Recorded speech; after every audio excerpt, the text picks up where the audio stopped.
जैसे ही मैंने ये सुना कि जयपुर में आपने खोला है, मुझे ऐसे लगा कि जैसे इसका नीट में सिलेक्शन हो गया है। बताते हैं सोशल मीडिया पे कि यार बच्चों को गुस्सा नहीं करना चाहिए, प्यार से समझाना चाहिए, ऐसा वैसा। थोड़ा ये लेजीनेस दिखाने लग जाते हैं, तो थोड़ा पेरेंट्स की ये जिम्मेदारी, टीचर और पेरेंट्स दोनों की बनती है कि समय समय पे थोड़ा सा इनको एक बूस्टर डोज दे दी जाए। पिछली बार जो 2025 वाला नीट था, उसके बाद मुझे नहीं लग रहा था कि कोई ऐसा इंस्टीट्यूट आपके जैसा मिलेगा, वास्तव में नीट क्रैक करवा पाएगा। पॉजिटिव चेंज आया है as compared to last year जब ये दूसरे इंस्टीट्यूट में थे और यहाँ आने के बाद।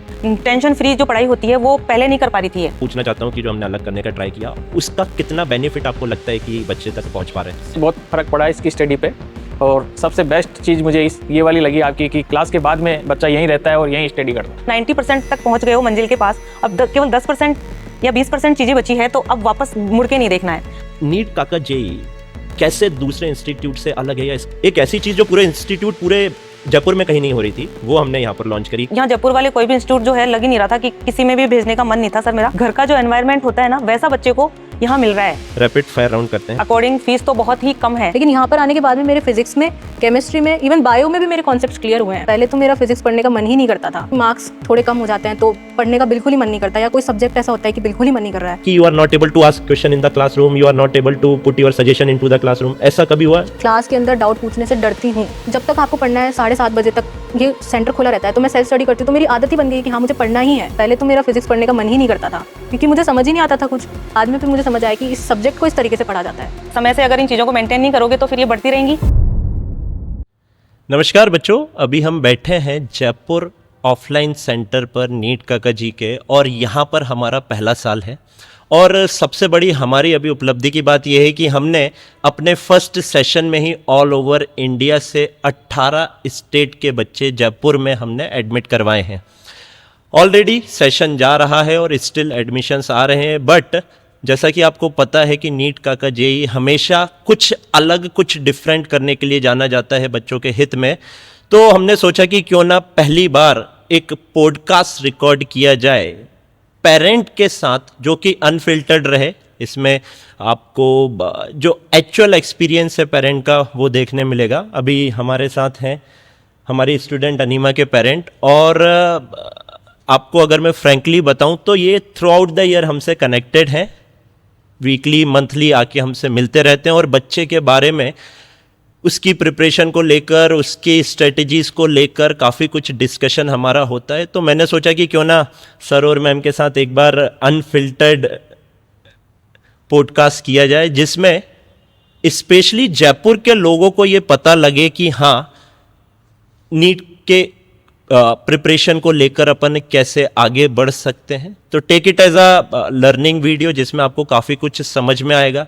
बहुत सारी अनफिल्टर्ड बातें भी होंगी, क्लास में क्या चलता है, कैसा रहता है। तो ma'am, I welcome you all to this particular podcast. नमस्कार। सो मैम, अपन स्टार्ट ऐसे कर सकते हैं कि आप सबसे, जैसे कि मैं आपको कहूँ कि सबसे ज़्यादा कंसर्न पेरेंट मुझे लगते हैं एक बच्चे को लेकर, जो कि एक बहुत अच्छी चीज़ भी है। मैं हमेशा इनकरेज करता हूँ पेरेंट को कि आप हमसे कनेक्टेड रहिए, आइए, मिलिए। बाहर के जो पेरेंट्स आते हैं वो हमेशा कॉल पे कनेक्टेड रहते हैं, बट आप लोग जैसे जयपुर के हैं, तो जब आप आते हैं तो हमको काफ़ी अच्छा लगता है। और वही सारे रिव्यूज़ अपन यहाँ पे अभी जानना चाहते हैं। एक बार ओपनली सबको अनफिल्टर्ड बताएंगे अगर कि एक नीट की प्रिपरेशन में लेके आपका और बच्चे का रोल क्या है, और इनके बीच में एक रिलेशन क्या अपन कैसे मेंटेन कर सकते हैं, उसके बारे में मैम एक डिस्कशन करते हैं। सबसे पहला मैम मेरा सवाल आपसे ये रहेगा, कम्युनिकेशन और ट्रांसपेरेंसी को लेकर। जैसे कि अगर मैं आपसे एक शॉर्ट एंड स्वीट क्वेश्चन पूछूं कि इंस्टीट्यूट के कम्युनिकेशन को लेकर, जो कि मीटिंग के थ्रू होता है, कॉल्स के थ्रू होता है, एसएमएस के थ्रू होता है, आप जब भी काउंसलर्स को कॉल करते हैं, मेरे से मिलते हैं, तो जो एकेडमिक प्रोग्रेस रिपोर्ट आप लोगों के साथ शेयर की जाती है, जो टेस्ट रिजल्ट परफॉर्मेंस आप लोगों के साथ शेयर किए जाते हैं, उसको लेकर आपका क्या एक्सपीरियंस रहता है? सर, बहुत अच्छा एक्सपीरियंस रहता है। जब भी सर से मिलते हैं या फिर यहाँ के इसके प्रोग्रेस रिपोर्ट के बारे में पूछते हैं, सब चीज़ें हैं टाइम टू टाइम हमको मिलती रहती है। और मैं पर्सनली भी आके जब आपसे मिलती हूँ तो उस समय जो है पूरा समय देते हुए आप इसके बारे में और यहाँ के टेस्ट वगैरह जो स्टडी हो रही है उस सब के बारे में अच्छे से बताते हैं, और हमको पूरी तरह से सेटिस्फेक्शन मिलता है। उसके अकॉर्डिंग फिर ऐसे लगता है कि भाई बच्चा जो है एक अच्छी जगह पहुँचा है और आगे अच्छा रहेगा। मैम मेरा एक सवाल यहाँ पर ये है, जैसा कि आपने बताया आप हमेशा आके कम्युनिकेट करते हैं चीज़ों को लेकर, तो क्या आपको कोई एक डिफरेंस फील होता है कि हाँ यार बच्चे के लिए ये चीज़ ज़रूरी थी जो हमने बताई, और जो बच्चा नहीं कर रहा था लेकिन अब करेगा तो ज़्यादा बेटर रहेगा, ऐसा कुछ कभी आता है? बिल्कुल सर। जैसे कई बार ये है ना, जो टाइम टेबल सेट नहीं कर पाती पढ़ने में, इसको यूँ लगता है कि जैसे मेरे से कवर नहीं हो पाएगा, मैं आगे इन चीज़ों को पहले की तरह ही नहीं कर पाऊंगी, या पहले की तरह ही मेरा रिजल्ट वैसा ही रहेगा। तो उन सब के लिए है ना, इसको ऐसे एक मोटिवेशन मिलता है, और पेरेंट्स को यानी हम लोगों को भी मोटिवेशन मिलता है कि आगे अच्छा ही होगा। मैम जैसा भी आपने कहा एक मोटिवेशन मिलता है, तो मेरा एक छोटा सा सवाल है, क्योंकि ये एक प्रॉब्लम है जो बच्चे बहुत ज़्यादा फेस करते हैं कि ड्यूरिंग प्रिपरेशन डीमोटिवेटेड हो जाते हैं, या स्ट्रेस मैनेज नहीं कर पाते हैं, या फिर एक इमोशनल सपोर्ट टीचर और पेरेंट की तरफ से नहीं मिलता है। तो मेरा आपसे ये पूछना है कि आपको कभी ऐसा लगता है कि we are just putting the right effort to support student कि उनका स्ट्रेस मैनेजमेंट भी कर पाएँ, उनका साइकोलॉजिकल इम्प्रूवमेंट भी कर पाएँ? जैसे कि जनरली बच्चों को होता है कि यार पेपर के टाइम पे साइकोलॉजी उनकी सही नहीं रहती है टेस्ट देते टाइम, तो कभी आपको ये डिफरेंस फील होता है कि whatever we are trying to express to student कि हम इस तरह से इसको गाइड कर रहे हैं, तो उसमें स्टूडेंट का बेनिफिट हो रहा है या नहीं? बस मैं ये आपसे पूछना जी सर। होता है सर? क्या आपको ऐसा लगता है कि जैसे दूसरे इंस्टीट्यूट से पहले जाती थी, उसके अकॉर्डिंग बहुत अच्छा मतलब कर रही है पहले से। हाँ सर। Okay sir. मेरा एक सवाल आपसे ये है जो बहुत सारे पेरेंट तक मैं चाहता हूँ कि पहुँचे, क्योंकि आप खुद एक मैम टीचर हैं और आप समझते हैं कि कैसे बच्चे को सपोर्ट करना चाहिए। जैसे कि अगर अनिमा के कभी कम मार्क्स आते हैं तो आप इस सिचुएशन को कैसे हैंडल करते हैं? आपकी एक्सपेक्टेशन, वैसे अनिमा के कम मार्क्स नहीं आते हैं आपके एक्सपेक्टेशन से जब कम मार्क्स आते हैं और जब भी ये थोड़ा डिमोटिवेटेड फील करती है, तो आप उस सिचुएशन को कैसे हैंडल करते हैं जब ये घर जाके बताती है कि आज ऐसा कुछ हुआ है?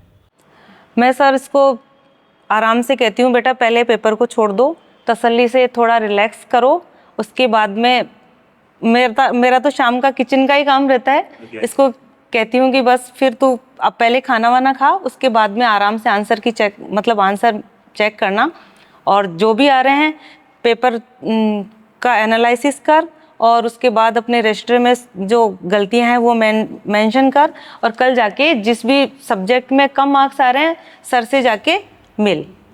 तो अनिमा, जैसे हमने आपको बताया था कि गलतियां जो कर रही है उसके लिए एक सेपरेट रजिस्टर बनाना है, तो ये मेंटेन करिए। हाँ बिल्कुल कर रही है सर। आप चेक करते हैं उसको? हाँ मैं डेली चेक करती हूँ मैं तो इसकी डेली स्टडी टेबल सेट करती हूँ, और सुबह सबसे पहला काम यही होता है मेरा, चेक करने का। क्या रिएक्शन रहता है जिस दिन आपको इसका वो मिस्टेक रजिस्टर कंप्लीट नहीं मिलता है, या कभी कुछ उसमें कुछ इनकम्प्लीट रहता है? तो रिएक्शन तो सर फिर अभी इसी से पूछिएगा, बट रिएक्शन यही रहता है कि उस समय थोड़ा सा मैं गुस्सा करने लग जाती हूँ इस पर, और यही कहती हूँ कि बेटा देखो, फिर आप समय से अगर इन चीज़ों को मेंटेन नहीं करोगे तो फिर ये बढ़ती रहेंगी, और नेक्स्ट पेपर के बाद मेंटेन नहीं कर पाओगे। मैम एक मेरा यहाँ पे क्वेश्चन है आपसे जो रिलेट हुआ अभी एकदम सडनली, कि जैसा कि आपने कहा कि आप गुस्सा करते हैं और आप टीचर भी हैं। मेरे साथ एक बहुत बड़ा इशू है, मैं समझता हूँ ये मेरा, बच्चे समझते हैं कि ये इशू है, और मेरे को लगता है कि अगर ऐसा नहीं करूँगा तो बच्चा सही राह पे नहीं पहुँचेगा, वही गुस्सा करना। तो मैं बच्चों को कभी कभी जानबूझ के गुस्सा करता हूँ, और मैं फ्रैंकली यहाँ पे एडमिट करता हूँ कि मैं बच्चों के साथ बहुत स्ट्रिक्ट रहने का ट्राई करता हूँ ताकि उनको एक डिसिप्लिन्ड इन्वायरमेंट मिले, क्योंकि विदाउट डिसिप्लिन तो मुझे लगता है कि यार कोई सक्सेस नहीं पा सकता सर। आप टीचर हैं, आपका इस पर क्या टेक है कि गुस्सा करना, क्योंकि जैसा कि आजकल बताते हैं सोशल मीडिया पे कि यार बच्चों को गुस्सा नहीं करना चाहिए, प्यार से समझाना चाहिए, ऐसा वैसा, तो मैं आपसे ये पूछना चाहता हूँ, आप भी टीचर हैं, बच्चों को गुस्सा करना सही है या नहीं है? नहीं, गुस्सा करना सही तो नहीं है सर, लेकिन जैसे फिर कई बार थोड़ा ये लेजीनेस दिखाने लग जाते हैं, तो थोड़ा पेरेंट्स की ये जिम्मेदारी, टीचर और पेरेंट्स दोनों की बनती है कि समय समय पे थोड़ा सा इनको एक बूस्टर डोज दे दी जाए जिससे कि ये थोड़ा स्ट्रिक्टनेस होना बहुत जरूरी है। हाँ, जिससे कि ये फिर उस पे वापस अपने ट्रैक पे आ जाएं ये। मैं एक्चुअली मेरा जो गुस्सा करने का रहता है वो एक कंस्ट्रक्टिव वे में मैं हमेशा गुस्सा करता हूँ बच्चों को कि यार तुमने ये क्यों नहीं किया, टेस्ट नहीं दिया तो क्यों नहीं आए थे। हाँ हाँ बिल्कुल सर, फिर- आपका ठीक रहता है ये। फिर बच्चा कहता है कि सर मेरी टांग दुख रही, पीठ दुख रही थी, सर ये हुआ, सर वैसा हुआ। तो मैं उनसे एक ही चीज़ कहता हूँ हमेशा कि यार अगर नीट के पेपर के दिन तेरी टांग दुख रही होती तो क्या तू पेपर देने नहीं जाता? फिर बिल्कुल उसके पास सही। कोई आंसर नहीं रहता। नहीं रहता। तो मैं हमेशा ये चाहता हूँ कि यार बच्चा कोई भी सिचुएशन हो, अगर वो टेस्ट दे सकता है या क्लास आ सकता है तो उसको आना चाहिए। मैं भी फीवर में आके क्लास ले लूँगा काफ़ी टाइम या कुछ भी होगा तो मैं एक्सक्यूज़ नहीं देता। तो मैं भी एक्चुअली एक्सपेक्ट करता हूँ कि बच्चा भी आए, ये सारी चीज़ें सीखे, डिसिप्लिन मेंटेन करे। उसी के चलते कभी कभी मैं हमेशा कंस्ट्रक्टिव वे में गुस्सा करता हूँ। जैसा कि आपने कहा ना, डिस्ट्रक्टिव वे में मुझे नहीं लगता कि बच्चे के ऊपर कभी भी गुस्सा करना चाहिए, क्योंकि बच्चा फिर डिमोटिवेट बहुत ज़्यादा हो जाता है उस चीज़ को लेकर। नहीं नहीं सर, ऐसे नहीं करते। हाँ। ऐसे नहीं करते गुस्सा। ओके मैम, एक चीज़ ये है कि फैकल्टी सीरियसनेस और कमिटमेंट आपको कैसी लगती है? जैसे कि डिसिप्लिन हुआ, जैसे कि अभी मैंने आपको बताया कि हम एक्सपेक्ट करते हैं बच्चों को कि वो डिसिप्लिन रहे, और हम एट द सेम टाइम ये डिलीवर करना चाहते हैं कि हमारी फैकल्टी भी डिसिप्लिन रहे, कमिटेड रहे। जैसा हमने कहा था कि हम बायो का सिलेबस ट्राई करेंगे कि 31 तक एंड हो जाए। बॉटनी का हो गया तो जूलॉजी का इस वीक में ऑलमोस्ट ख़त्म हो जाएगा, है ना। तो 14 या 15 ऑफ जनवरी को ख़त्म हो जाएगा। तो आपको डिसिप्लिन फैकल्टी का और कमिटमेंट अभी तक का आपका कैसा एक्सपीरियंस रहा है, वो मैं जानना चाहता हूँ। वेरी गुड सर, बहुत ही अच्छा। मैं स्टार्टिंग से इसका पिछली बार जो 2025 वाला नीट था उसके बाद मुझे नहीं लग रहा था कि कोई ऐसा इंस्टीट्यूट आपके जैसा मिलेगा और इसको मतलब वास्तव में नीट क्रैक करवा पाएगा। लेकिन अब मुझे विश्वास है कि नीट तो क्रैक कर ही पाएगी, ये हो सकता है रैंक भी लाए। नहीं मैम, और यहाँ जैसे आप जैसे पूछ रहे हैं जो क्वेश्चन मुझसे कि कमिटमेंट का, तो उसमें यही है कि जो भी आप टाइमलाइन जो दे रखे हैं उस पे आपकी जो भी चीज़ें होती है वो आप कंप्लीट करने की पूरी कोशिश करते हैं। और मैं इससे डेली सब चीज़ें पूछती रहती हूँ। मैम एक चीज़ ये है कि ये जानना है कि बच्चे के बिहेवियर या स्टडी पैटर्न में क्या पॉजिटिव चेंज आया है as compared to last year, जब ये दूसरे इंस्टीट्यूट में थे और यहाँ आने के बाद आपको क्या फील हुआ कि बच्चे में ये चेंजेस आए हैं? एक तो सर ये है कि पिछली बार तो जैसे मैं पर डे या वीकली इसको लेकर बैठती थी, क्योंकि ये काफ़ी नर्वस हो जाती थी। पढ़ते पढ़ते भी स्टडीज़ ने काफ़ी की थी, लेकिन वो एक जो एक अंदर से रहता है ना, एक जुनून पढ़ने का और एक टेंशन फ्री जो पढ़ाई होती है वो पहले नहीं कर पा रही थी। ये यहाँ आने के बाद चाहे भले ये कितनी अनुशासन में रही हो यहाँ पे, फिर भी ये है ना जो अपने आप को मतलब काफ़ी स्ट्रॉन्ग इसने बनाया है और ये काफ़ी हद तक है ना इसमें चेंजेज आए हैं। मैम हम जैसे कि जब ये इंस्टीट्यूट ओपन कर रहे थे ना, तो हमारे पास एक बहुत बड़ा चैलेंज था। मैं आपको बताता हूँ कि यार इतने इंस्टीट्यूट हैं गोपालपुरा बाईपास के ऊपर, हम जाके कैसे एक चेंज लेकर आएंगे। तो ABK सर थे, HO सर थे, हम बैठे हुए थे, बात हो रही थी। तो ABK सर ने कहा यार, AJ सर, एग्जैक्ट वर्ड मैं आपको बताता हूँ कि AJ सर, अपन अजमेर में 22 स्टेट का बच्चा बुला लिए हैं छोटी सी श्रीनगर रोड पर, जहाँ पर कोई इंस्टीट्यूट नहीं है वहाँ पर। तो अपन जयपुर जा रहे हैं, बहुत अच्छा करेंगे। तो एक जब वो विज़न दिखा ना हमको, तो जब उसके बाद एनालिसिस चालू हुआ कि क्या अलग कर सकते हैं, क्योंकि अब एक डायरेक्शन तो मिल गया था कि जब अजमेर में हम 22 स्टेट से बच्चा बुला सकते हैं तो यहाँ पर भी हम 24 स्टेट या आउट ऑफ इंडिया से भी बच्चा बुला सकते हैं। तो एक ब्रेक थ्रू चाहिए था कि यार क्या अलग करें। तो जब बात होते होते एक बहुत अच्छा हमने डिसीजन पे पहुँचे कि हम ना एक्स्ट्रा स्टडी सेशन देंगे बच्चे को, कि यार फर्स्ट सेशन है, हमको रिज़ल्ट लाना है, अपनी फैकल्टी बेस्ट है, ऑनलाइन में सब जानते हैं, बट एक ऐसी चीज़ जो पूरे इंस्टीट्यूट पूरे जयपुर में कहीं नहीं हो रही थी, वो हमने यहाँ पर लॉन्च करी कि यार बच्चा क्लास के बाद 6 घंटे यहाँ बैठेगा और उसके जो डाउट होंगे फैकल्टीज बताएगा और फैकल्टी बताएगा कैसे क्या पढ़ना है, और बच्चा यहीं बैठ के पढ़ेगा, क्योंकि हमको ये पता है कि जनरली बच्चा बाहर से आता है, जयपुर से भी काफ़ी बच्चे आए, लेकिन घर जाते हैं या हॉस्टल जाते हैं ना, तो फिर या तो बेड रहता है या मोबाइल रहता है, तो हमने यहाँ मोबाइल भी बंद किया। तो वो जो स्टडी सेशन था, मैं वो पूछना चाहता हूँ कि जो हमने अलग करने का ट्राई किया, उसका कितना बेनिफिट आपको लगता है कि बच्चे तक पहुँच पा रहे हैं? बहुत फर्क पड़ा है इसकी स्टडी पे, और सबसे बेस्ट चीज़ मुझे ये वाली लगी आपकी कि क्लास के बाद में बच्चा यहीं रहता है और यहीं स्टडी करता है। और जो भी आपके मतलब आपके निगरानी में है, आपके ऑब्जर्वेशन में रहता है, तो वो सबसे अच्छा है। जब इसका 2025 वाला नीट वाला पेपर था, उसके बाद हमको लगा कि मुझे यहाँ जयपुर वाले कोई भी इंस्टीट्यूट जो है लग ही नहीं रहा था, कि किसी में भी भेजने का मन नहीं था सर मेरा। और अजमेर वाला मैं पिछली साल भी मैंने सोचा कि अगर ये जयपुर इंस्टीट्यूट होता तो मैं इसमें भेजती, यानी कि आप वाला ये नीट काका जे वाला इंस्टीट्यूट, लेकिन ऐसा पॉसिबल था ही नहीं, क्योंकि इस बार आप आए, जब आपने स्टार्टिंग यहाँ से की तो हम डिसीजन नहीं ले पा रहे थे कि इसको वापस करवाएं या फिर किसी और जैसे आयुर्वेदा हुआ या फिर उसमें भेज दें कर दें, लेकिन इसका था कि मुझे MBBS ही करना है। तो इसकी फ्रेंड यहीं आती है ना, करिश्मा, तो मैंने पहले उससे फ़ोन पे कहा बेटा कि, उसने पूछा कि आंटी कौन सा ठीक रहेगा, मैंने कहा तू सीधी वहीं चले जा। तो वो आपके पास पहले आ चुकी थी, उसके 10 दिन या 12 दिन 15 दिन बाद मैंने इसका एडमिशन करवाया। तो स्टार्टिंग में तो इसको बिल्कुल नहीं था कि मुझे नहीं करना है ये, अब मुझे किसी और उसमें ही जाना है। फिर मैंने कहा बेटा जब आप 90% तक पहुंच गए हो मंजिल के पास, अब केवल 10% या 20% चीज़ें बची है, तो अब वापस मुड़ के नहीं देखना है। और अब जैसे ही मैंने ये सुना कि जयपुर में आपने खोला है, मुझे ऐसे लगा कि जैसे इसका नीट में सिलेक्शन हो गया है। अब इससे ज़्यादा मैं क्या ही बताऊं सर आपको।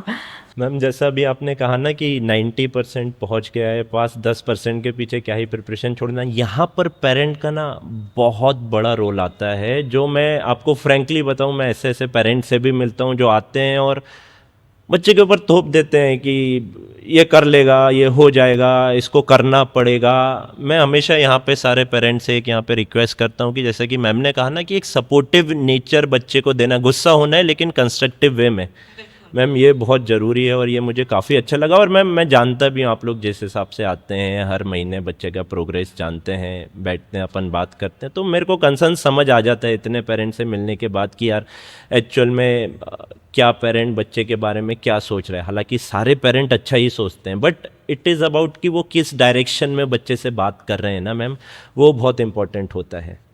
तो ये मैम आपका बहुत अच्छा लगता है। मैम एक चीज़ मेरे को ये आपसे पूछनी है, आपने जैसे कि अभी आप बता ही दिया है कि ओवरऑल एक्सपीरियंस आपका काफ़ी अच्छा रहा है। एक छोटा सा मैं अलग से क्वेश्चन पूछना चाहता हूँ कि नीट काका जेई कैसे दूसरे इंस्टीट्यूट से अलग है, या इसका सबसे स्ट्रॉन्ग एस्पेक्ट क्या है? अगर मैं जयपुर में बैठा हूँ और आपसे बात कर रहा हूँ कि यार यहाँ इतने इंस्टीट्यूट है, इतना कंपटीशन है, इतने बच्चे हैं और बच्चा भी इतना ज़्यादा कन्फ्यूजन है, तो आपके लिए नीट काका जी का सबसे स्ट्रॉन्ग एस्पेक्ट क्या निकला जिसने नीट काका जेई को दूसरे इंस्टीट्यूट से एकदम अलग करके खड़ा कर दिया? मैं तो जहाँ तक देखूँ सर, पढ़ाई तो है ही है, जो है ही उसमें तो दूसरे इंस्टीट्यूट इसका मुकाबला करेंगे ही नहीं। सबसे मेन तो ये है कि जैसे एक घर का जो एनवायरनमेंट होता है ना, वैसा बच्चे को यहाँ मिल रहा है। बिल्कुल सेफली अपने बच्चे को सुबह आती है ये और शाम को जाती है ना, तो हमको यूँ लगता ही नहीं है, और इसको भी ऐसा ही लगता है। ये जब घर पे 1-2 दिन की छुट्टी आ जाती है ना, तो इसका वहाँ पढ़ने में मन नहीं लगता सर। अब बताइए सर, इससे ज़्यादा क्या होगा? मैम ये बहुत अच्छा लगा मेरे को ये जान के कि हमने जो जिस मेंटेलिटी से, जिस अप्रोच से इंस्टीट्यूट को चालू किया था, आपका खुद का घर जयपुर में और आपसे ये चीज़ आना हमारे लिए एक अचीवमेंट है कि बच्चे को एज अ होम इन्वायरमेंट मिल रहा है। तो आई थिंक हम, अब मुझे लगने लगा है कॉन्फिडेंस काफ़ी ज़्यादा कि हम एकदम परफेक्ट ट्रैक पर हैं, कि यहाँ पर हम काफ़ी अच्छे रिजल्ट लेकर आएंगे इस बार। नहीं सर, रिजल्ट तो बहुत अच्छे आएंगे।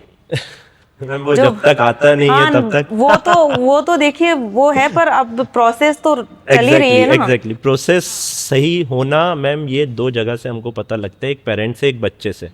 तो बच्चे का रिजल्ट बता देता है और पेरेंट के रिव्यूज़ बता देते हैं कि यार सारी चीज़ें सही डायरेक्शन में है या नहीं है। स्पेशली जब मैं अपनी बात करता हूँ तो मेरे पास कोई भी एक कंप्लेंट आती है ना बच्चे की, मैं बच्चों को हमेशा एक चीज़ कहता हूँ, मैं आपको बताता हूँ, मैं बच्चे से हमेशा ये कहता हूँ कि यार देख, दिक्कत हर जगह आएगी, सारे इंस्टीट्यूट में कुछ ना कुछ इश्यूज़ आएंगे, लेकिन इस इंस्टीट्यूट में अगर आप कोई भी इशू मेरे तक लेकर आए वो अनरिजॉल्व नहीं रहेगा। हाँ, नहीं रहेगा सर ऐसा। और हमारा तो ऐसा कोई इशू रहा ही नहीं कि जो आप तक मतलब पहुंच पाए, क्योंकि सारे चीजें बिल्कुल व्यवस्थित हैं। एक बैच से मैं आपको बताता हूँ, लाइट से एक बैच में 50 बच्चा बैठा हुआ है, 50 बच्चे की मेंटेलिटी अलग अलग है, यानी 50 मेंटेलिटी हैं। अब किसको क्या इशू आएगा हम नहीं बता सकते, नहीं बता तो सकते। इशू तो आएंगे ही मैम। हाँ, आप issue तो कहीं भी आएंगे। जाइए, किसी भी XYZ इंस्टीट्यूट में जाइए, इशू हमेशा आएंगे। सबसे बड़ा जो फैक्टर रोल प्ले होता है ना मैम, वो ये होता है कि वो इशू रिजॉल्व हो रहे हैं या नहीं हो रहे हैं। हाँ, बिल्कुल सर। हम ट्राई करते हैं हमेशा कि यार बच्चे का इशू एट द इंस्टेंट, तुरंत मैं ट्राई करता हूँ कि तुरंत के तुरंत इशू रिजॉल्व हो जाए, क्योंकि काम इतना है मैम, उस टाइम पर अगर वो इशू हमने रिजॉल्व नहीं किया ना तो फिर वो इशू ही रह जाएगा, फिर बच्चा जाके उसको डिस्कस करेगा। तो हम वो चीज़ नहीं चाहते कि वो चेन बने कहीं पर भी। वी ऑलवेज ट्राई कि इशू तुरंत at the point of reporting resolve हो जाए। मैम एक रैपिड फायर राउंड करते हैं, मैं आपसे कुछ क्वेश्चन पूछता हूँ, आपको तुरंत उसका जवाब देना, जो भी फर्स्ट वर्ड आपके माइंड में आएगा। सबसे पहला सवाल है कि इंस्टीट्यूट से आपकी एक्सपेक्टेशन कितनी फुलफिल हुई? पूरी 100%। 100% है सर। ओके। जब एक मैम बहुत अच्छा सवाल है कि जब टेस्ट में मार्क्स कम आए हो तो घर पे सबसे पहला एक्सक्यूज, सबसे ज़्यादा एक्सक्यूज अनीमा ने क्या दिया है? कि मेरा रिवीजन नहीं हो पाया। रिवीजन। ओके। घर जाके सबसे ज़्यादा किस टीचर या सब्जेक्ट की चुगली करती है बच्ची? किसी की नहीं करती सर। ओके, अच्छी बच्ची है। ओके। कौन सा टीचर है जिससे क्लास में सबसे ज़्यादा डरता है स्टूडेंट आपके हिसाब से? मेरे हिसाब से ये शायद किसी से ही नहीं डरती है। Okay. और बस ये घबराती है जब इससे क्वेश्चन सॉल्व नहीं होते, तब ये घबराती है, वरना टीचर से किसी से नहीं डर लगता इसको। थोड़ा फिजिक्स को लेके थोड़ा घबराहट है इसके। उसके लिए तो सर अभी पूरा काम जारी है उसी के लिए कि फिजिक्स इसका काफ़ी स्ट्रॉन्ग बनाना है, काफ़ी हो गया है और अभी काफ़ी आगे काम करना बाकी है इस चीज़ के ऊपर। एक और सवाल है मैम, सबसे ज़्यादा आज से पक्का पढ़ाई वाला दिन कौन सा था और क्या हुआ उस दिन? अभी सर ये शायद 8 जनवरी की बात है। ये जो ये फर्स्ट NNTS वाला जो एग्ज़ाम था, हाँ 4 जनवरी, उसके बाद में ये काफ़ी घबरा गई थी घर पे भी, क्योंकि इसके मार्क्स भी कम आए थे। और मैंने भी इसको यही कहा कि बेटा आप रिवीजन तो करना ही पड़ेगा। फिर शायद आप और इसकी बात हुई आपस में, और आपने और ABK सर ने मिलके इसको काफ़ी अच्छे से सब चीज़ें समझाई, और फिर ये जाके मेरे को इसने पूरी बात बताई। उसके बाद ये काफ़ी सेटल हो गई है, मतलब अपने हिसाब से, और इसको लग रहा है कि मैं और अच्छा कर सकती हूँ। ये आई थिंक 7 या 8 जनवरी की बात है ना? मैं सही बोल पा रही हूँ शायद। परसों नरसों की बात है, जब 8 जनवरी की बात बता रही हूँ। एक्चुअली उस दिन क्या हुआ, ABK सर और मैं बैठे हुए थे, ये आई एकदम से और इसने कहा कि घबराई हुई थी, मैंने तू आ जा, एक काम कर, हम अच्छे से मेंटर करते हैं। सामने बैठा है ABK सर ने और मैंने इसको बढ़िया से मेंटर किया, और वहीं के वहीं मैं आपको बताता हूँ हमारे साथ क्या होता है कि बच्चा कोई भी क्वेरी लेकर आते हैं ना, तो हम ट्राई करते हैं यार एक बच्चे को अगर डाउट है ना तो ये हज़ारों बच्चों को होगा। तो ABK सर ने तुरंत इसको एक प्रिस्क्रिप्शन लिख कर दिया, बोले यानी मैं ये लो, और उसके पहले जस्ट फोटो खींची थी, है ना, आपको वो प्रिस्क्रिप्शन दिया और उसके बाद उसी का वीडियो बना किया, टेस्ट में कम मार्क्स आ रहे हैं, इसको कैसे टेक केयर करें। तो परसों का दिन था वो। ओके। तो उस दिन के बाद इसने मतलब 2 दिन से अच्छी पढ़ाई कर रही है। अच्छी पढ़ाई की है, और इसकी काफ़ी जैसे एक मेंटेलिटी अपनी चेंज नहीं हो जाती चीज़ों के प्रति, अपने आप ही बदल गई सर वो, जैसे कोई चमत्कार नहीं हो चीज़ों के लिए। वरना इसको यूँ लग रहा था कि इतना भारी भरकम सिलेबस में कैसे क्या कर पाऊँ। और वैसे तो इससे पूछिए आप, मैं भी इसको काफ़ी गाइड करती रहती हूँ। ओके। हाँ मैम आप खुद टीचर हैं तो ऑब्वियसली ये तो इनबिल्ट ही होगा कि बच्चे को कैसे गाइड करना है। मैम नेक्स्ट क्वेश्चन है कि क्या आप अपने रिलेटिव फ्रेंड्स को ये इंस्टीट्यूट रिकमेंड करेंगे? बिल्कुल सर, पूरे अच्छे से समझाते हुए कि सब चीज़ों के बारे में, और हो सका तो इसका जो ब्रदर है वो भी अगर ये चुनेगा फील्ड तो मैं उसको भी यहीं भेजना चाहूँगी। एक लास्ट क्वेश्चन मैम, फीस और क्वालिटी क्या आपको जस्टिफाइड लगती है? सर फीस का तो ये है कि और अदर इंस्टीट्यूट के मुकाबले जो क्वालिटी है इस इंस्टीट्यूट की, उसके अकॉर्डिंग फीस तो बहुत ही कम है। ओके देखा जाए तो बहुत कम है सर, क्योंकि मैं 1.5 लाख रुपए फीस भर के भी मैंने इसको मतलब पिछली में पढ़ाया हाँ। स्टार्टिंग में। बिल्कुल सर, तो फीस वाला तो मैटर कहीं अड़ता ही नहीं है, ये मान के चलिए। मानती हूँ भाई कईयों के फीस का भी मैटर रहता है, बट जब ज़्यादा ही पे कर चुके तो फिर ये तो कहाँ ज़्यादा है। मैम मैं आपको बताता हूँ एक्चुअली क्या होता है ना, बच्चा कंपैरिजन स्टेट में जब आ जाता है ना, तो हमारे साथ ये इश्यूज आते हैं कि कई बार कि यहाँ तो XYZ इंस्टीट्यूट में इतनी फीस है, आपकी इतनी है। नहीं सर, जयपुर के अदर इंस्टीट्यूट के मुकाबले तो कम ही है आपके यहाँ, और भी अदर के हिसाब से जब बच्चा हाँ, कंपेयर करने लगता है तो मैं आपको उसके बारे में फिर वो आप ठीक कह रहे हैं। बट मैम मैंने हम लोगों ने हमेशा ट्राई किया है कि बच्चे को मोस्ट अफोर्डेबल प्राइस के ऊपर best of best quality content provide करें, ताकि क्योंकि मैम मैं खुद ड्रॉप लिया हुआ हूँ तो मैं आपको बता सकता हूँ कि 1 साल कितना इम्पॉर्टेंट है। आज भी मैं सोचता हूँ कि यार काश अगर मैंने वो 1 ड्रॉप कम लिया होता तो मैं शायद और कुछ भी अच्छा कर सकता था। तो एक साल, एक मिनट, एक सेकंड की कीमत बहुत होती है। इसीलिए तो सर फिर एक अच्छी जगह मिले और एक विश्वास वाली जगह की जहाँ से वास्तव में कुछ अच्छा हो सकता है, तो हमारे साथ भी यही है ना। थैंक यू मैम, बहुत अच्छा लगा आपसे बात करके। अभी हनीमा से कुछ क्लास की चुगलियों के बारे में बात करते हैं। तो बच्चे कुछ सवाल आपसे भी हैं, सोचा कि जैसा कि बताया कि अनफिल्टर्ड इंटरव्यू करना चाहते हैं। आपके मन में जो भी पहली चीज़ आती है, पहला आंसर जो आता है आपको वो करना है, ठीक है। तो कुछ एकेडमिक क्वालिटीज़ से मैं आपसे सवाल पूछना चाहता हूँ। सबसे ज़्यादा पढ़ाई किस टाइम होती है, रात में या दिन में? दिन में। दिन में। रात में तो नहीं होती पढ़ाई।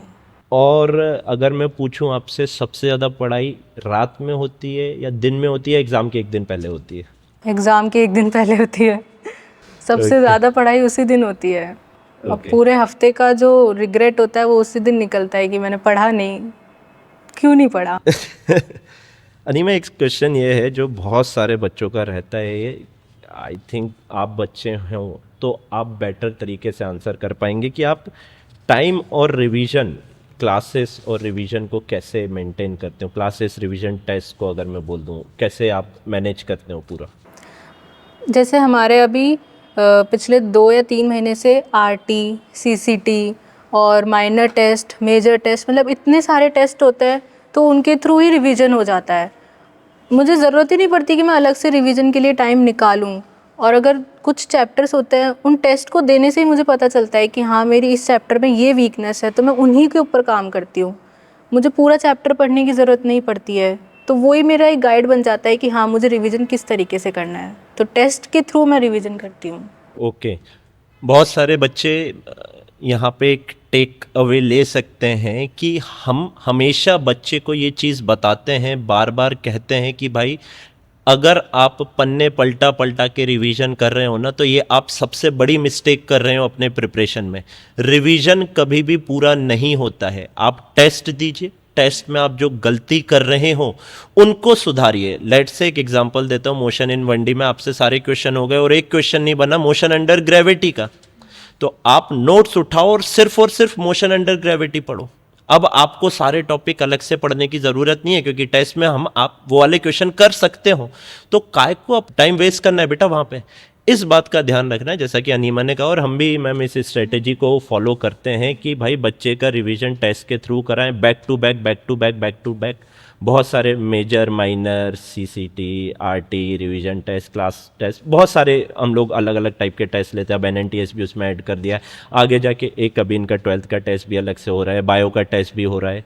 तो मैम हम बैक टू बैक हम चाहते हैं बच्चा टेस्ट दे, जितना ज़्यादा क्वेश्चन सॉल्व करेगा उतना ज़्यादा बच्चे के लिए बेटर रहेगा। ओके, सो टेस्ट के बारे में जैसे बात हो रही है और अपने इतने सारे टेस्ट होते हैं अनीमा यहाँ पर, आपको क्या लगता है कि जो यहाँ टेस्ट होते हैं और जो नीट का टेस्ट होता है, क्या वो रियल एनवायरनमेंट की फीलिंग देता है और रियल टेस्ट सिनेरियो बनाते हैं या नहीं बनाते हैं?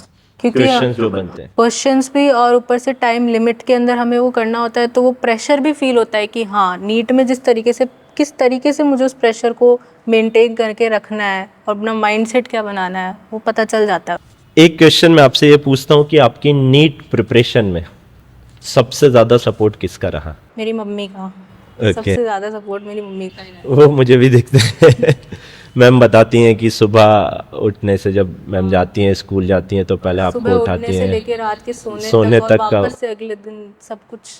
Ma'am really I am glad that आप ऐसे पेरेंटिंग करते हैं, और ये सारे मतलब पेरेंट को देखना चाहिए कि एक सबसे ज़्यादा सपोर्ट अगर बच्चे की प्रिपरेशन में रहता है तो वो पेरेंट का रहता है, घर के एनवायरनमेंट का रहता है। घर में क्या एनवायरनमेंट है, वो पॉजिटिव एनवायरनमेंट लेकर बच्चा कोचिंग आता है। मैम मैं देखता हूँ कि बहुत सारे बच्चे घर की दिक्कतों को लेके ही परेशान रहते हैं आधे से ज़्यादा टाइम, कि घर पे ये हो गया, घर पे वो हो गया, ऐसा हो रहा है, वैसा हो रहा है, और फिर यहाँ पर उनका माइंडसेट नेगेटिव सिनेरियो में रहता है। तो हम ट्राई करते हैं बच्चे को हमेशा ये बताना कि भाई वो चीज़ के ऊपर ध्यान रखें जो वो कंट्रोल कर सकते हैं। ये मैं हमेशा बच्चे को कहता हूँ कि टाइम उस चीज़ में इन्वेस्ट करो जो आप कंट्रोल कर सकते हो, जो आपके कंट्रोल में नहीं है उसमें आप कभी टाइम देकर बेटा आगे नहीं बढ़ सकते।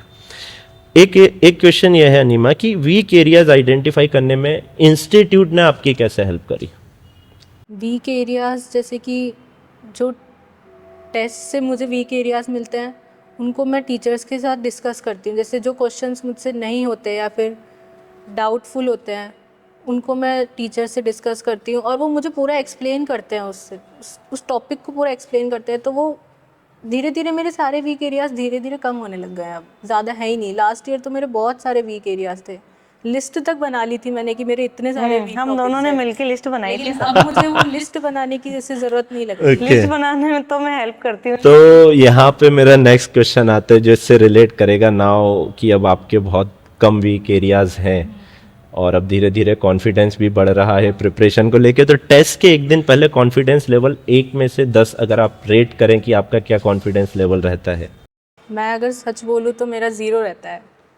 मेरा कॉन्फिडेंस लेवल एकदम 0 रहता है और वो मुझे टेस्ट के बाद में पता चलता है कि हाँ मैं कितनी कॉन्फिडेंट थी, क्योंकि उस टाइम पे मेरा दिमाग पजल्ड रहता है कि मैंने ये नहीं पढ़ा, मैंने ये नहीं पढ़ा। तो उस टाइम तो मुझे समझ ही नहीं आता कि क्या ही हो रहा है, बट टेस्ट के बाद में फिर समझ आ जाता है कि हाँ मेरी प्रिपरेशन कैसी थी। तो अब आपके वीक एरियाज भी कम हो रहे हैं। आप कह रहे हैं कि जैसे कि कुछ भी आप टेस्ट देते हो और उसके बाद फैकल्टी से जाके इंटरेक्ट करते हो। एक सवाल मेरा ये है, जो बच्चा बहुत ज़्यादा डिफ़िकल्टी फेस करता है फैकल्टी को अप्रोच करने में किसी भी इंस्टीट्यूट में, कि यार वो जाके फैकल्टी से कैसे मिले, कैसे सवाल पूछे, डाउट पूछे, तो कभी फैकल्टी बताते हैं कभी नहीं बताते हैं। मेरा आपसे एक अनफिल्टर्ड सवाल ये है कि नीट काका जेईई जयपुर सेंटर के ऊपर जब आप आए और उसके बाद से आज तक आपने जब भी फैकल्टी को अप्रोच किया, तो वो जो अप्रोचेबिलिटी है फैकल्टी की, उसको लेकर आपका क्या एक्सपीरियंस है? मेरा तो बहुत अच्छा एक्सपीरियंस है, क्योंकि मुझे जब भी ज़रूरत पड़ती है मुझे हमेशा टीचर्स अवेलेबल मिलते हैं और मुझे डाउट्स भी आते हैं तो वो एकदम डीपली सॉल्व होते हैं, एकदम ढंग से। ओके। तो अनिमा, जैसा कि आपने बताया कि फैकल्टीज़ काफ़ी अप्रोचेबल हैं और हमेशा आपको गाइड करती हैं, तो ये जो 1-to-1 मेंटरशिप सेशन होते हैं या जब भी आप पर्सनल स्ट्रेस के लिए आप काउंसलिंग करते हैं फैकल्टीज़ को लेकर, एकेडमिक स्ट्रेस को लेकर, तो आपका उस चीज़ के रिगार्डिंग क्या एक्सपीरियंस रहा है? मेरा एक्सपीरियंस अच्छा रहा और हर बार मैं जब भी जाती हूँ तो मुझे हर एक प्रॉब्लम का सॉल्यूशन मिलता है और वो भी पॉइंट मतलब टू द पॉइंट मिलता है। ऐसा नहीं है कि बस बता दिया और भेज दिया, और मतलब मैं उस चीज़ को एग्जीक्यूट करती हूँ तो उसका रिजल्ट भी मुझे मिलता है। तो मेरा एक्सपीरियंस अच्छा था। जैसा कि मतलब कि आप एग्जैक्टली क्या ये चीज़ को फॉलो कर पाती हैं कि एग्जीक्यूट कैसे करना है? क्योंकि जनरली एक चीज़ होती है, एक बता दिया जाता है, और एक कि भैया ऐसे करना है काम। तो क्या ये चीज़ आपको फील होती है कि आपको एग्जैक्टली बताया जाता है कि यार किसी भी काम को एग्जीक्यूशन तक कैसे लेकर जाए? हाँ, मुझे ये मतलब ढंग से बताया जाता है कि इस काम को इस तरीके से करना है, पर करना कैसे है वो पूरा जो प्रोसेस होता है वो बताया जाता है, ताकि मैं समझ पाऊँ कि हाँ मुझे इस तरीके से करना है। क्योंकि मुझे तो पता है, मुझे भी पता है कि हाँ इस चीज़ को ऐसे करना है, बट कैसे करना है वो समझ में नहीं आता कभी भी। और मैं उसको करती हूँ तो मुझे ऐसा लगता है कि शायद मैं गलत कर रही हूँ, पर अगर कोई टीचर वो चीज़ बता देता है तो कॉन्फिडेंस आ जाता है कि हाँ वो चीज़ ऐसे करूँगी तो हाँ मुझे मिलेगा कुछ उससे। ओके। तो अनिमा, जैसा कि फैकल्टी आपको अप्रोचेबल है, आपके लिए स्ट्रेस मैनेजमेंट और गाइडेंस को लेकर हमेशा सपोर्ट में रहती है, मोटिवेटेड रखती है। मेरा अब आपसे ये सवाल है, जो बच्चे बहुत ज़्यादा फील करते हैं कि how do you keep your self motivated, क्योंकि बहुत सारे बच्चों के टाइम ऐसा आता है कि यार आज पढ़ने का मन नहीं हो रहा है। ऑब्वियसली आपका भी होता होगा, हमारे साथ भी होता है कि आज पढ़ाने का मन नहीं हो रहा है लेकिन क्लास लेते हैं। तो व्हाट मेक यू थिंक कि यार आज मेरे को पढ़ना है, या आज मेरा मन नहीं है तो मेरे को ज़्यादा पढ़ना है, ऐसा कुछ? What makes you feel motivated? मतलब पहली चीज़ तो मैं मेरे माइंड में ऐसे रखती हूँ कि हफ्ते में अगर 8 दिन है तो मुझे उसमें से कम 5 से 6 दिन तो ढंग से पढ़ना ही है। अब वो 5 से 6 दिन ऐसा नहीं है कि वो लगातार भी हो, बीच बीच में गैप आ सकता है। तो हमें ऐसे भी नहीं सोचना चाहिए कि हाँ मुझे रोज़ ही ढंग से पढ़ना है, तो वो तो फिर एक रोबोट की तरह हो जाएगा ना, क्योंकि हर दिन एक जैसा नहीं होता। बिल्कुल। दूसरी चीज़ कि कभी कभी ऐसा लगता है जैसे कि मार्क्स थोड़े कम हो जाते हैं तो पढ़ने का बिल्कुल ही मन नहीं करता, या कोई सब्जेक्ट ऐसा होता है कि बिल्कुल ही मन नहीं कर रहा है, तो या तो मैं उसको मम्मी के साथ डिस्कस कर लेती हूँ, या फिर मैं उस चीज़ को थोड़ा सा एक साइड में रख के वो चीज़ करती हूँ जिसमें मुझे जो सब्जेक्ट मुझे अच्छा लगता है, तो उससे मेरा फ्लो बन जाता है पढ़ने का, और फिर मैं उस सब्जेक्ट को लेती हूँ तो फिर वो फ्लो में वो भी हो जाता है। और जैसे कभी कभी सबसे ज़्यादा तो मेरा ऐसे होता है कि क्लासेस लेने के बाद में किसी का मन नहीं करता पढ़ने का किसी का भी नहीं करता, चाहे वो कोई भी हो, कितना ही अच्छा पढ़ने वाला हो। बट यहाँ पर ऐसा एनवायरनमेंट है कि हम क्लासेस लेते हैं, लंच करते हैं, थोड़ा सा ब्रेक लेते हैं, मतलब दोस्तों से बात करते हैं, उसके बाद में जब तक आपको पढ़ना है 7:30 बजे तक ये सेंटर खुला रहता है, तो मैं सेल्फ स्टडी करती हूँ। तो मेरी आदत ही बन गई कि हाँ मुझे पढ़ना ही है और इसके अलावा कोई और काम है ही नहीं। तो मेरे को तो हमेशा ये चीज़ मोटिवेट यहाँ पर मेरा एक सवाल अभी ये निकल के आया कि जैसा कि आपने कहा कि यहाँ 7:30 बजे तक आप पढ़ सकते हो। मेरा एक बहुत अनफिल्टर्ड सवाल है एकदम, आपका जो भी इसमें आंसर आता है आप कीजिएगा, कि जो स्टडी सेशन होता है अपना आफ्टर द क्लास, हम क्लास के बाद 1 घंटे का ब्रेक देते हैं और 1 घंटे बाद बच्चा यहाँ के पढ़ता है, तो वो स्टडी सेशन ने आपके अंदर कितना और क्या क्या इम्प्रूवमेंट लेकर आया, अगर मैं वो पूछूं तो उसके बारे में आपका क्या एक्सपीरियंस है? मेरे में सबसे ज़्यादा इम्प्रूवमेंट इसी चीज़ का आया है, क्योंकि मैं अगर अपने आप को कंपेयर कर सकती हूँ तो खुद से ही कर सकती हूँ। तो मैं लास्ट ईयर कोचिंग से छूटती थी, जाती थी, खाती थी, सो जाती थी, 5 बजे उठती थी, फिर 5 बजे उठने के बाद मम्मी आती थी। हाँ फिर मेरा मोटिवेशन एकदम ही चला जाता था कि मैं अब क्या ही पढ़ूंगी मैं इतने से टाइम में। ना तो मैं क्लास का पढ़ती थी, क्लास का छोड़ के टेस्ट की भी प्रिपरेशन नहीं हो पाती थी। इसी चक्कर में मेरे को ये भी नहीं पता चलता था कि मैं गलती कहाँ कर रही हूँ, क्योंकि जब वो चीज़ चल रही होती है तब हमें पता नहीं चलता कि हम कहाँ गलत हैं, बट फिर जब रिज़ल्ट आता है वो हमें बताता है कि हाँ ये सबसे बड़ी गलती थी। और मेरी सबसे बड़ी गलती ये थी कि मैं डिसिप्लिन नहीं थी और कंसिस्टेंसी नहीं थी, लेकिन इस साल मैं कंसिस्टेंट भी हूँ और डिसिप्लिन भी हूँ। ओके, तो यहाँ पर एक सवाल और पूछता हूँ, जैसे कि आपने कहा कि ये तो आफ्टर द क्लास की बात हो गई, अब generally upon in the classroom की बात करते हैं जब क्लासेस चलती है। दूसरी जगह मैं भी मैम काफ़ी जगह पढ़ाया हूँ, तो मुझे पता है एग्जैक्टली कि क्या इशू बच्चा फेस करता है। उसी के अराउंड में एक सवाल फ्रेम करता हूँ आपसे कि जनरली जब दूसरे क्लासेस में बच्चा पढ़ता है तो 2 चीज़ होती है, या तो वो डाउट नहीं पूछ पाता है, या डाउट पूछ रहा है तो फैकल्टी उसको इग्नोर करते हुए बच्चे को कुछ क्रॉस आंसरिंग करते हुए आगे बढ़ जाता है। तो क्या ऐसी चीज़ कभी यहाँ पे फील हुई कि you are not able to ask question in the classroom, you are not able to put your suggestion into the classroom, ऐसा कभी हुआ? या कुछ यहाँ पे क्या अलग फील होता है आपको? यहाँ पर बिल्कुल भी ऐसा फील नहीं होता है कि, मतलब मैं खुद का बताऊँ तो मैंने बचपन से लेके आज तक मैं क्लास के अंदर डाउट पूछने से डरती हूँ, और ये मम्मी को भी पता है कि मैं कभी क्लास में डाउट नहीं पूछती हूँ। बट यहाँ पर मुझे ऐसा बिल्कुल भी डर फील नहीं होता, और आपको भी पता है मैं डाउट पूछती हूँ कभी कभी जब मुझे, और वो सिली डाउट होता है, ऐसे कोई खास डाउट नहीं होते, बट वो सिली से सिली डाउट के अंदर ही अगर मैं अटक जाती हूँ ना तो वो मेरी सिली मिस्टेक पेपर में आ जाती है और फिर वो बाद में रिग्रेट बनता है। बट यहाँ पर मुझे ऐसा बिल्कुल भी डर महसूस होता ही नहीं है। मैं टीचर को क्लास के टाइम पे भी, क्लास के बाद में भी कभी भी पूछूं, कभी भी ऐसे डांटते नहीं है या फिर कभी बात को नहीं घुमाते कि हाँ ऐसे ऐसे। एक चीज़ और अनिमा, आप ये बताइएगा कि जैसा कि मैं आपको बताता हूँ और बच्चों के साथ भी ये पॉइंट डिस्कस करता हूँ, एक ऐसा इशू है जिसके बारे में कोई बात नहीं करता, वो होता है साइकोलॉजी साइकोलॉजिकल इम्प्रूवमेंट का बिल्कुल सर। कि कोई इंस्टीट्यूट इसके बारे में बात नहीं करता। मैम आई कैन ओपनली से दिस थिंग, और शायद कोई करता हो तो सामने आके कभी किसी बच्चे ने बताया नहीं कि यहाँ पे ये चीज़ होती है, कि हम बच्चे को हमेशा टेस्ट से ज़्यादा साइकोलॉजिकल इम्प्रूवमेंट के ऊपर ध्यान दिलवाते हैं ताकि बच्चा उस पर्टिकुलर रियल सिनेरियो में घबराए नहीं। बहुत सारे बच्चे ऐसे होते हैं जो घबरा जाते हैं, टेस्ट देते देते सडनली कहीं और पहुंच जाते हैं, या घबराहट के कारण 10 15 20 क्वेश्चन गलत कर देते हैं और उसके बाद उनको उस चीज़ का बहुत रिग्रेट होता है। तो हम डे 1 से लेकर यही आज भी और आज से 10 साल बाद जब तक ये इंस्टीट्यूट चलेगा, 20 साल 25 साल 30 साल, हम हमेशा जो हमारा कोर एरिया है साइकोलॉजिकल डेवलपमेंट, उसकी तरफ ध्यान देंगे। तो आपको ये डिफरेंस अनीमा फील होता है कि हाँ इंस्टीट्यूट में यहाँ पर अलग से मिस्टेक्स बताई जाती हैं और उसको कैसे रेक्टिफाई करना हाँ है? होता है। मेरी जो पर्सनल जितनी भी मिस्टेक्स होती हैं मेरे माइंड से लेकर के, या फिर मेरी जो भी मेरा माइंडसेट होता है ना, उस चीज़ को कैसे मैं सॉल्व करूँ, उस चीज़ के बारे में पूरी गाइडेंस मिलती है। ओके, तो आई थिंक अनीमा जैसे अपन ने बात किया, and I can see you quite satisfied with all the institute. तो उसके ही रिगार्डिंग कुछ क्वेश्चन है कि आपने जैसे आपको बताई दिया कि साइकोलॉजिकल इम्प्रूवमेंट है ही, तो आप अपने एक्सपीरियंस को 1 आउट ऑफ 10 कितना रेट करेंगे इंस्टीट्यूट के लिए? तो 10 ही रेट करूँगी। Okay, thank you. 3 best cheese institute की आपको क्या लगती है? पहली चीज़ यहाँ पर होमली एनवायरनमेंट है, दूसरी चीज़ टीचर्स बहुत सपोर्टिव है, और तीसरी चीज़ जो पढ़ाई है, मतलब जो सब्जेक्ट है वो एकदम खुल के पढ़ाया जाता है। ऐसा नहीं है कि सिर्फ एनसीईआरटी में जो दे रखा है वो पढ़ा दिया, या फिर नीट में इतना, मतलब कुछ टीचर्स ये बोलते हैं नीट में इतना ही आता है, इतना ही पढ़ना है। ऐसा नहीं होता है। मतलब अगर कुछ बाहर से आ गया तो और कॉन्सेप्ट क्लियर नहीं हो पाते हैं उस चीज़ की वजह से।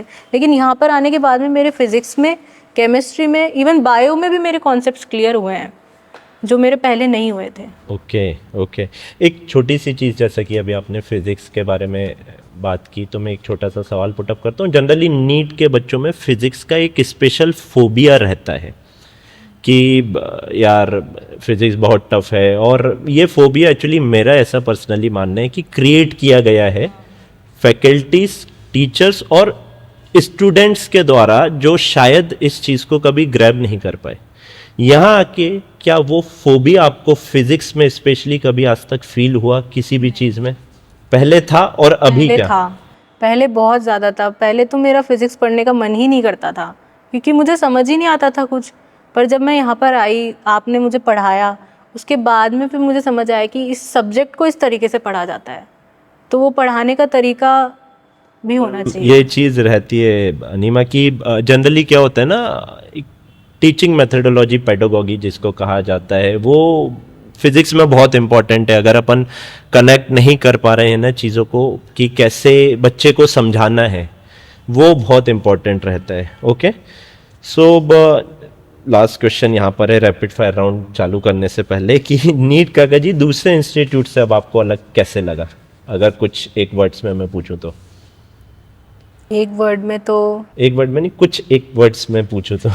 हाँ मतलब कि वो मेरा सेम ही जवाब रहेगा कि मुझे यहाँ पे हर चीज़ बेस्ट लगती है। हर चीज़, टेस्ट, एनवायरनमेंट, टीचर्स, हर चीज़। मतलब मेरी अगर पर्सनली भी कोई प्रॉब्लम होगी ना तो वो भी सॉल्व हो जाती है यहाँ पे, और मुझे कोई दिक्कत नहीं होती यहाँ पे। ओके, चलिए तो एक रैपिड फायर राउंड अपन करते हैं। जो भी आपके माइंड में आए यू जस्ट हैव टू से, है ना? पहला क्वेश्चन है कि किस टीचर की एंट्री से क्लास एकदम शांत हो जाती है? ABK सर की। ओके, कितनी बार लगा कि नीट मेरे बस का नहीं है? एक भी बार नहीं लगा। एक भी बार नहीं लगा। Okay, revision strategy weekly monthly effective है या नहीं है यहाँ पर जो बताई जाती है? हाँ है। ओके, क्या आप इंस्टीट्यूट को दूसरे नीट एस्पायरेंट को रिकमेंड करेंगे? हाँ, और मैंने किया भी है। ओके, लास्ट क्वेश्चन, पापा एंड मम्मी का रिएक्शन क्या होता है जब रिजल्ट एक्सपेक्टेड से कम आता है तो? डांट पड़ती है थोड़ी सी, पर फिर उसके बाद में प्यार से समझा देते हैं। So this is what the constructive criticism is, कि आपको एक सही तरीका दिखाया जाए। कभी सबके दिखाने का वो तरीका ही अलग होता है, कोई गुस्से से समझाता है, कोई प्यार से समझाता है।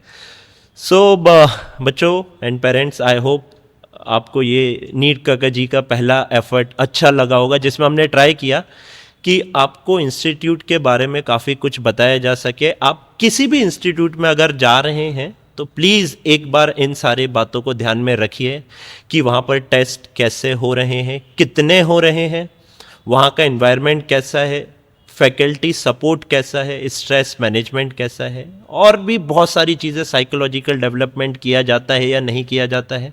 और उसके बाद आप कोई भी डिसीजन लीजिए। अनटिल एंड अनलेस आपके ये सारे डाउट्स क्लियर नहीं होते हैं, प्लीज़ अपना डिसीजन होल्ड करिए and keep looking for some better institute. इस बात का आप अगर ध्यान रखेंगे तो आप अपने बच्चे को एक बेस्ट ऑफ बेस्ट इंस्टीट्यूट में एडमिट करवाने के लिए हमेशा सफल रहेंगे। तो ये हमारा पहला साल है और ये हमारा पहला अनफिल्टर्ड पॉडकास्ट रहा बच्चे और पेरेंट के साथ। And I am glad ma'am कि आप लोग आए, really I am thankful. Actually हम भी काफ़ी वो इसमें थे असमंजस में कि शायद पेरेंट आएगा नहीं आएगा। हमें भी बहुत अच्छा लगा सर। हाँ बिल्कुल सर। Thank you. सो बच्चों, ये था हमारा पहला साल और पहले साल में 18 स्टेट से बच्चा इस सेंटर पर आ चुका है। नेक्स्ट ईयर हम ट्राई करेंगे कि 24 स्टेट और आउट ऑफ इंडिया से भी बच्चे यहाँ पर आए। हमारे ऑनलाइन बैच विश्वास बैच में तो ऑलरेडी नेपाल के, दुबई के, भूटान के बच्चे रहते हैं, बट यहाँ ऑफलाइन में अभी तक कोई भी इंटरनेशनल स्टूडेंट नहीं है। But we are in process कि हम या तो इंटरनेशनल स्टूडेंट यहाँ बुला ले या हम इंटरनेशनल बाहर पहुँच जाए। सो thank you so very much sir. यहाँ तो रहेंगे ही मैम। एक्चुअली अभी दुबई और नेपाल का एक्सपेंशन के बारे में बातें चल रही है, but it might take some time. पहले यहाँ पर करेंगे फिर उसके बाद, बट उसके पहले ये सेंटर बहुत अच्छे से हमको डेवलप करना है ताकि हम एक एग्जाम्पल सेट कर पाएँ कि this is how you should बिल्कुल go for the preparation. So thank you so very much. आपका क्या एक्सपीरियंस रहा है एक बार कमेंट सेक्शन में बताइएगा, और आपके एडमिशन या आपकी कोई भी क्वेरीज हो नीट प्रिपरेशन को लेकर या एडमिशन को लेकर या टेस्टिंग को लेकर, मेंटरिंग को लेकर, कमेंट सेक्शन में ज़रूर डालिएगा। I will try my self कि मैं आपका एक एक डाउट, आपकी एक एक क्वेरी रिजॉल्व कर पाऊँ। Thank you.